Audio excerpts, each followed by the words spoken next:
What's up, Clarity Coders? In today's video, I'm going to show you how to train a reinforcement learning program to learn how to beat this walker program.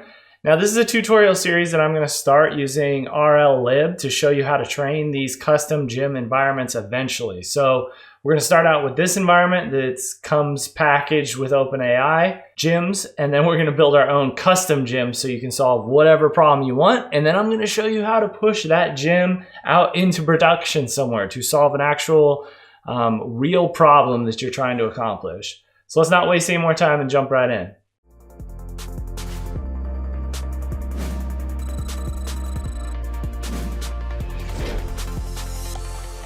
So the first thing we're going to do is I'm going to assume you have some experience with Python. I'm going to assume you have Python installed. If you don't, there are many tutorials out there, or you can check out my new website where I show you how to install Python and put on the path in a blog post if you're into text tutorials, or find any tutorial out there. Same with pip. I'm going to assume you have pip installed. So I'm going to be using Visual Studio Code. You can use whatever you want to code in this project, but that's what I'm going to use. Let's go ahead and get started with some dependencies. So the first thing you're going to need to install is Ray. So what Ray is going to do, it's going to give you an environment that's really easy to scale up to AWS or anything else that you want to use down the road, but it's also really easy to run on your computer. So that's what intrigued me about this project. It's new, it's fun, it's active, so we're going to try it out here. The other thing we're going to use is OpenAI's gym library. Now, what this does, it creates environments in a standard format that we can basically train any algorithm we want using any library we want. So if you want to use some pre-built algorithms like from stable baselines or RLlib in this case, or whatever it is, it doesn't really matter. It's easy to hook it up and get started.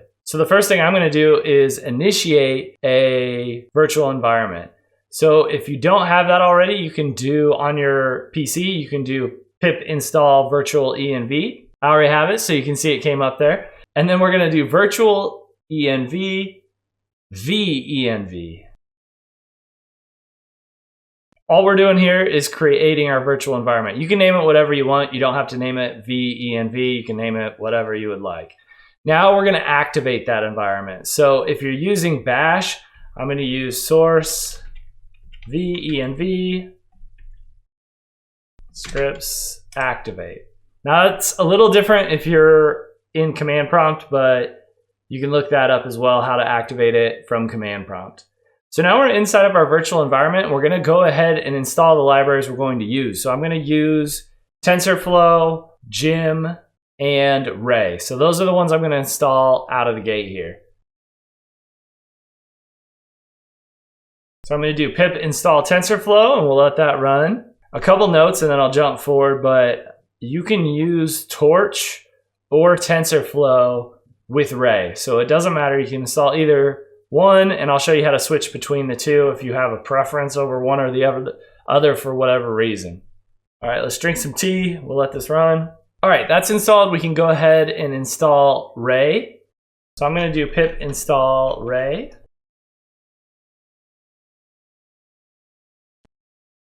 And now we can do pip install Ray, and then in brackets RLlib.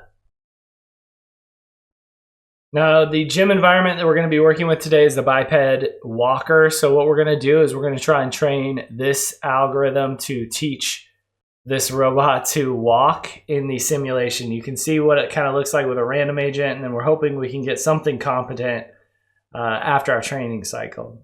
So now we're going to install our gym environments. So we're going to do pip install gym, and I just do all. Now you might get some errors for some of the different environments, and I'm going to show you how to work through that. So I'm going to, in the description, I'll have some advanced things that you can help get some of these environments installed. Maybe if they didn't install, you can see one didn't install here for me. But hopefully they work for most of you, and if you're on Windows 10, you can go in the description and I have a short program that you have to install and put on the path as well. I also am going to show you how you can use a different environment if you don't want to mess around with any of that. So if you just want it to work after you pip install Gym, I'm going to show you that too, so don't worry about it. So let's create a new file, and I'm going to show you what this environment looks like with a random agent. We're going to call the file whatever we want. We can call it random agent. gym.py. What this is going to do, it's just going to be a totally random agent. It's just going to grab a random action and run that random action. So we'll do import gym, and then we can create our environment. So we're going to create an env, and we're going to set it equal to gym.make. And here we can pass in one of the gyms that comes in the gym library. So what we're going to do is the biped walker v3. So that should work for you. Again, if it doesn't, I want you to head over to this site. You can play around with this in general anyways. We can say open an AI environments, go to classic control here. And the one I would try is Mountain Car version 0. I think that should work on pretty much any, even if some of these other installs failed. If I do that, now I'm going to select my interpreter. If you're in Visual Studio Code, I'm going to select the one in the VENV. So you'll see this works in import. So if the biped walker for whatever reason doesn't work, follow this tutorial series line by line with me. The only thing you need to really change is that import there. And why is that? That's because gym environments are in a standardized format that make it really easy to train any environment. Okay, so we're back to the biped walker. We are going to do env.reset. So what this does, it just resets the environment. Sometimes this walker one is a little weird, so I have to do a reset first before I do anything else, and then grab my observation from the next one. So I'm going to say observation equals env.reset. I know I'm doing the exact same one. So what this is going to do, it's going to return me an observation from the robot itself. So this is what our program is going to learn to interpret. So if we go and take a look at what this observation is, we can go back to OpenAI site here, and we can go to Box2D and the bipedal walker 2.0. So we can see a little bit about this environment. We can see a reward is given for moving forward. Total 300 plus points is the end. If the robot falls, it gets negative 100. Applying motor torque consists of small amount of points. So basically, our agent is going to apply a certain amount of torque to different motors. So let's actually check that out. So we got our first observation. We'll just say while this is true, not true divide, while this is true, we're going to render our environment so that way we can see the output here. Let's print the observation so we can see what our agent is learning off of. And then we're going to perform an action. So we're going to say our action, we're going to look at our environment in the action space, and we're going to take a random sample from there. So of all the possible actions our robot could make, we are grabbing a random one with this sample function. And then we're going to step through our environment. So we're going to receive back every time an observation, a reward, a done flag, an info.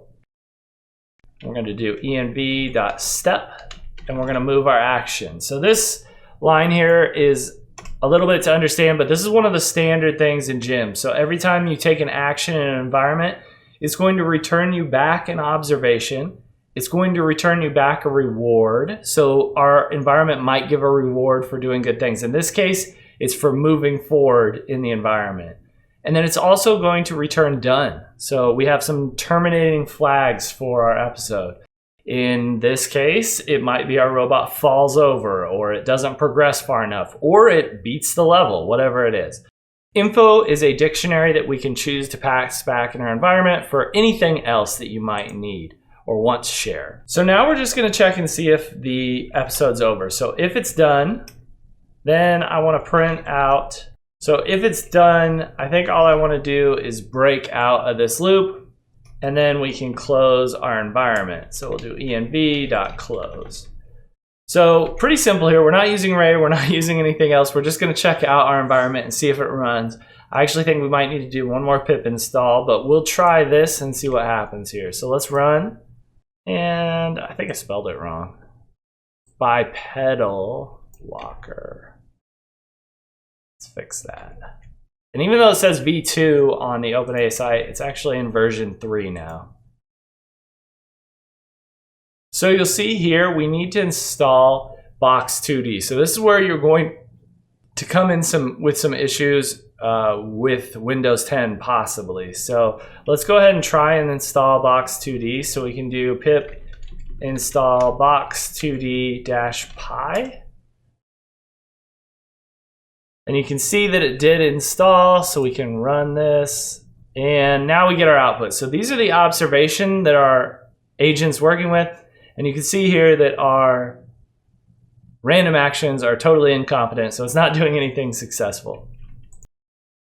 Now, if when you did that last pip install you failed, you got to install one more program, which I'll link in the description, and you got to put it on the path.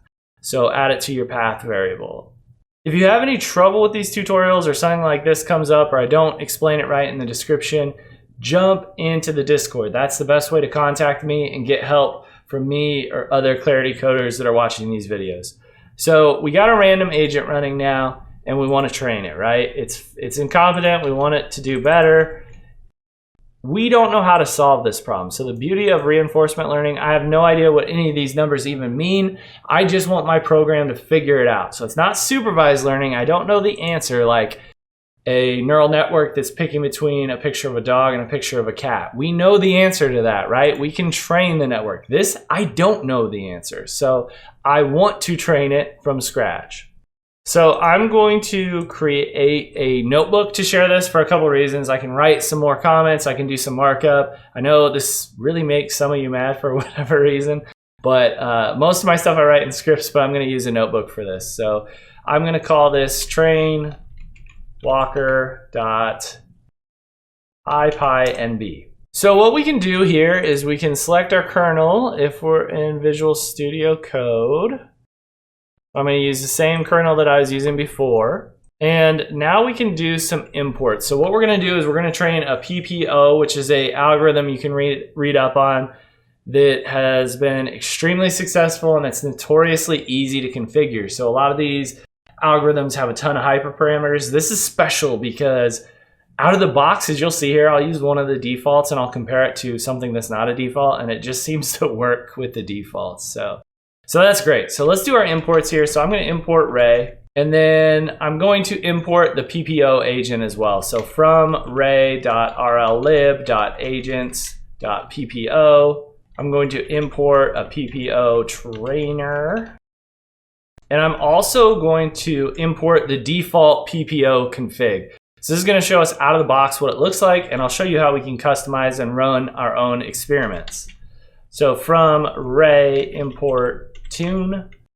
This is what we're going to be using to run our experiments and compare different results using Tensorboard, of course. And then you can also use default callbacks and different things like that, but we're going to cover all those in the subsequent videos. I'm also going to import pretty print here, so that's just print with an extra P, and I'll show you why here in just a minute.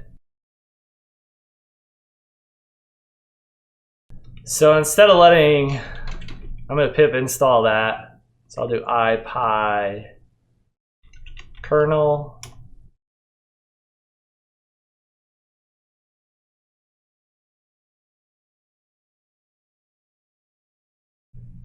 All right, now after that is finished, we can run this again and woo, you'll see we're actually got our imports running. So in order to get Ray started, we can build, and this is going to be something that we can use to scale up down the road or different things if you want to train on multiple computers. So we're going to do ray.init, and then I always add in this flag for ignore reignite error and set that equal to true so it doesn't freak out if I've already initialized it. Now this is going to seem kind of weird, but I also tend to put a Ray shutdown before this. So if I'm running experiments and I forget to shut it down and restart it, or it locks up or something like that, I just add it in just so out of the gate it is shut down. I make sure it's shut down first. And should this reignite error flag, should that make it so I don't have to shut it down? Probably, but for whatever reason, this is giving me the best luck. So I go ahead and shut it down first. You'll see you get some information here. Now we're gonna cover some of this stuff down the road, but we don't really mind any of it right now. And we can move on to setting up our configuration. So what I like to do is I like to set up a config variable, and then I like to use that default config.copy to create a copy of the default PPO config file. And now let's print that out. So we're gonna do print with 2 P's and then print with 2 P's, and then we'll do our new config. So what you'll see in here is all of our hyperparameters and different things that we can change with our algorithm and with our experimentation. So tune out of the box, we could run a single test right now and it would work on this environment, but we want to set it up to kind of work how we want it to work. So you'll notice batch size, learning rate, all kinds of things are in here, and you can play around with these and experiment with them however you want. So the first thing we want to do, if you want to change anything, is you can do config and then whatever you want to change. So one thing we have to change, and it's env, is we have to tell Ray what environment we want to use. So in this case, we want to use the Walker here. So I'm going to paste that in there so I don't misspell it again. That's going to be the first thing we want to change. Now next we can tell what kind of framework we want to use. So this could be TF2 if you want to do TensorFlow 2. It could be just TF, which is the default, which is just straight TensorFlow. Or you could do Torch if you want to do PyTorch. We installed TensorFlow, so that's what I'm going to use. You can use TF2. I don't. It makes the program a little heavier when I run it, and it doesn't like it as much, so I'm going to leave that as is for right now. So we're going to just leave it as straight TensorFlow, and then we can change anything else we want from these parameters above. So right now, that's all we're going to change set, and then I'm going to show you how you can run a dual experiment at once. So the default learning rate, so say you wanted to see what, we'll go ahead and run that. So say you don't know what the learning rate is, you could do something like this, and you can see the default learning rate is set here automatically. So that's what our learning rate is going to be set to if we just run the experiment out of the box. Well, maybe we don't know what the best learning rate would be. So what we can do with Tune is we can do a grid search, and we can list some different learning rates that we want to try.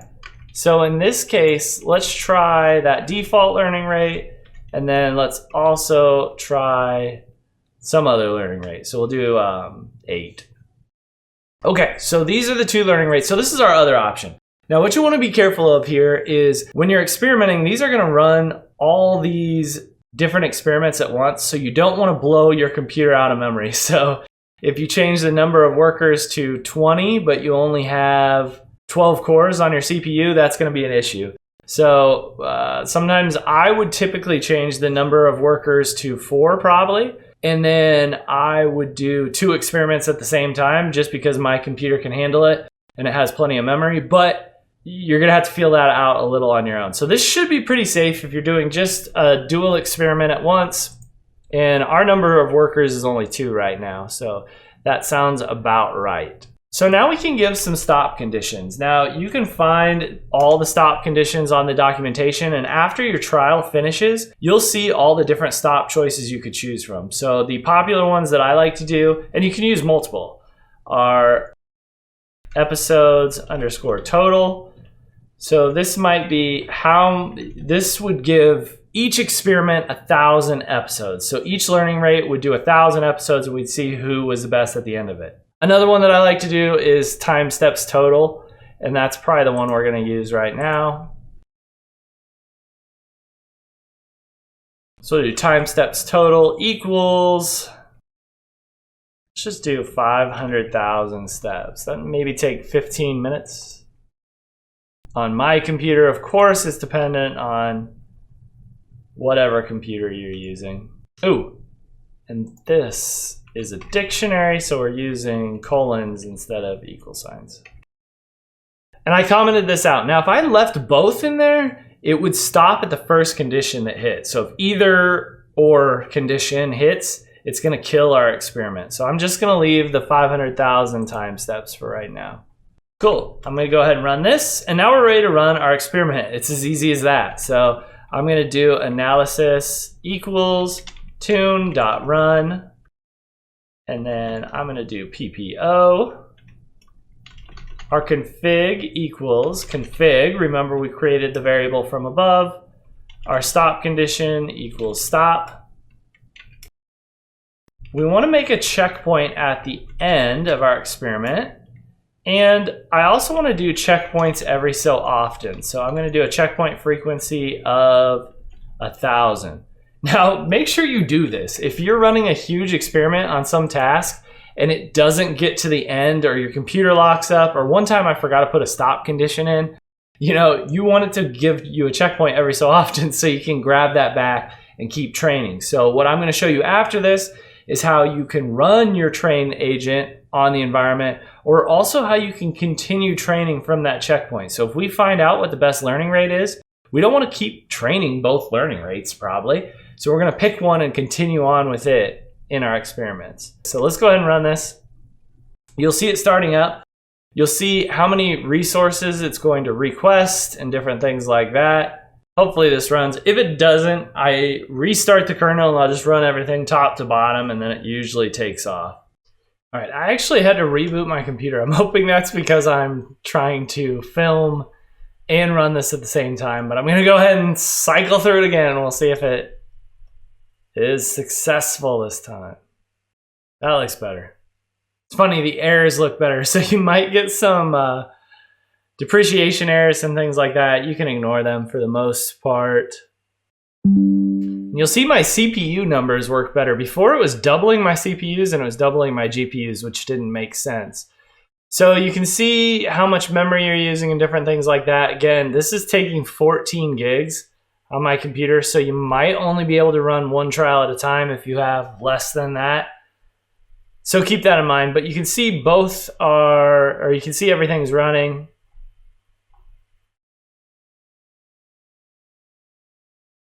And it's giving us some output. So how do you keep an eye on this while it's running? So what I like to do is use Tensorboard because it's built in. So notice I'm not in my virtual environment anymore after I rebooted my computer. So go ahead and get back in your virtual environment if you have to reboot or something like that. And now we can start up Tensorboard. So we can say Tensorboard --log dir equals, do tilde, then your / array _ results. Start that bad boy up. Now we can go to the URL that it gives us. Like I needed to open up one more thing on my computer, And you can see it's starting to print output to our screen. Now I literally just started this, so we're gonna let it run a little bit, but you can see that we're getting output that we can kind of follow along and compare our two different tests to see what's best. So let's let this run a little bit and then we'll come back when it finishes and go from there. All right, so my training is finished up. It took like 25 minutes about. I'm gonna go ahead and refresh. It's almost finished. I'm going to go ahead and refresh our Tensorboard here. And if you look at our episode reward mean, I'm going to hit this fit domain to data and grow it a bit as well. You can see here that one of our algorithms really took off, or one of our learning rates really took off and the other didn't. So I can even turn down smoothing here. I hold Alt, I can zoom out, and you can see after 500,000, one agent is getting 150 and one agent is still in the negative. So from this experiment, we could do a couple things. We could test out our agent. We're probably gonna wanna stop training the one learning rate. There's no sense to continue this blue training on anymore and waste our computer resources. So we can go ahead and move forward with that plan. So what we're gonna do Now we saved this tune in the analysis run variable, if you remember. So what we can do is we can grab out our different trials from that variable. So I'm going to do analysis.trials. This is going to create a index that we can grab out of. So trial 0 is going to be our first trial, which is our 05 learning rate, and the trial 1 will be our 08 learning rate. So to make sure we got those correct, we could do print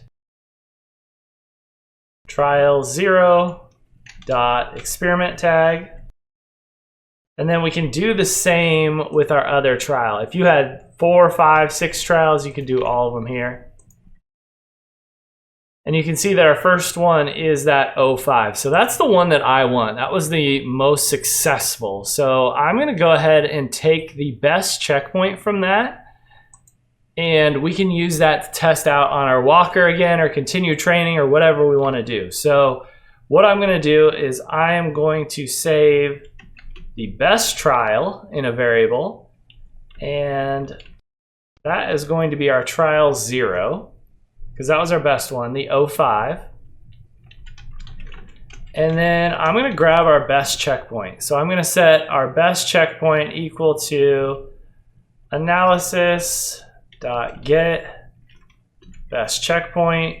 I'm going to pass in the trial that I want it to search through. So why do we have to search for it? Well, maybe our agent started declining at the end. So we don't want, if it didn't, but if it had started to perform worse as time went on, we want to take whatever the best was. We have to enter a metric. Here we can do episode underscore reward underscore mean. And the mode we want to do is max. So whatever the max mean score was of an episode, that's our best checkpoint. And then let's print that out. We can use an F string here. I'm going to say found best checkpoint. And I'm going to take our trial dot experiment tag. And then we can print out our best checkpoint. So if I run this, you'll see the directory that our best checkpoint is in. And in our case, it's loaded it into this variable. So this next step you can do with this direct path, or you can do with the variable. So if this ran overnight and the notebook died, or whatever the case may be, you can just use this path as well. Or you can move this checkpoint somewhere else. I trained a checkpoint of 2 million on this same environment, so I might bring that in and show you how you could run that as well. So the first thing we want to do is update our config. So I'm going to change our config learning rate to be equal to the learning rate that we decided was best. So we need to update this, so we're not trying to search for a new training rate or anything like that. We're just going to use the one that we have. Then we're going to say our new trainer is equal to, we're going to do PPO trainer config equals config. Now we can restore from a checkpoint. So we can do new trainer dot restore. And we can pass in our best checkpoint. We could also pass in, like I said before, the actual path as well to that checkpoint. Or you could use my checkpoint that I'm giving you that I have in this GitHub. So you'll see here, if this is successful, it's just going to print out PPO at the end, and then we'll know we've loaded our new trainer. And it gives us some information here. So now all I'm going to do is I'm going to show you how to convert our random agent over to, you'll notice I added in NumPy true divide. I didn't mean to do that. I'm going to delete that out. So if you remember, this was our random agent. So if I run that, you'll see it prints out. Open. Okay, so let's show how to use our trainer for this.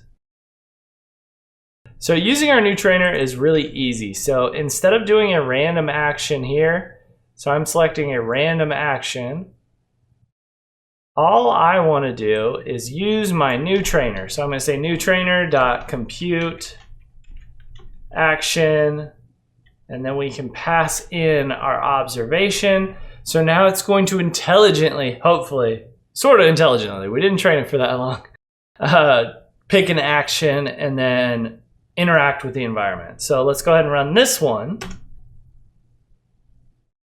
And look at our little galloping robot. So you can see here, he is performing in the environment and progressing throughout the level.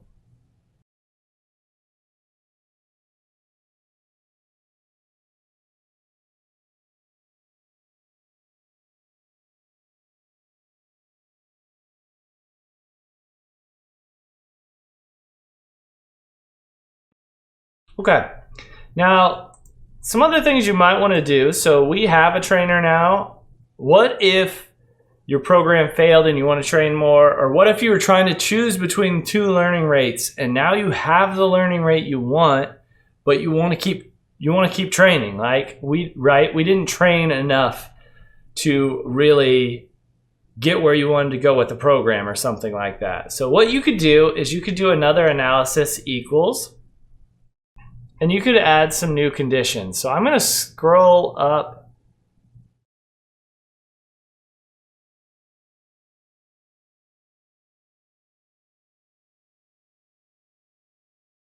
Let's start with this. So we can go back to our analysis. Tune.run. We can have our PPO. In this case, we want to use our PPO trainer that we created.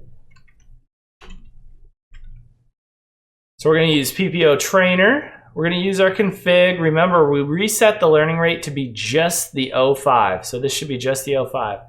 And our stop equals stop. Well, in this case, we've already trained the 200,000 or whatever we did. So let's change our stop. So our stop equals dictionary total times steps. We can set that equal to whatever we wanted to. It's a dictionary, so use colon. I said equal, but you know what I mean. We could say 1 million. So now we're going to train 1 million steps, and we still want a checkpoint every 1,000, blah, blah, blah. The only thing different that we need to add in here is we want to restore first. So we want to restore equals. Now, why didn't I use the trainer that we created above? Well, pretend your program had crashed, right? You need to import Ray and all that stuff, but you could run this block to continue your training on from that point. So we could restore, and then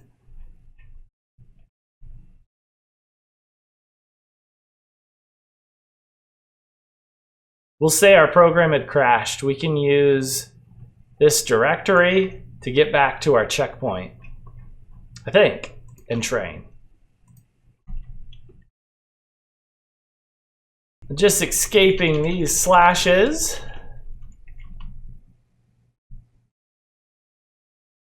Beautiful. We'll run this. And you can see that we're going to start training from that point. And again, the beauty of this is we're going to see it on Tensorboard. We can continue on training and then move on from there. Now, this is our basic setup for training an environment that's already pre-built into OpenAI. Obviously, there's a lot more to this. We want to probably be able to train our own environments and different things like that. And that's what we're going to get into next, creating our own gym environment and then training on that. So I actually had an error here. Let's slide up. I think my stop condition was wrong.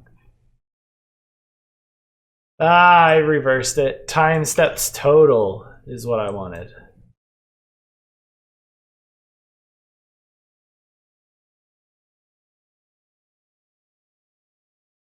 All right, now we should be good. Now it's going to keep training until it gets to that condition, and then it should be able to stop from there.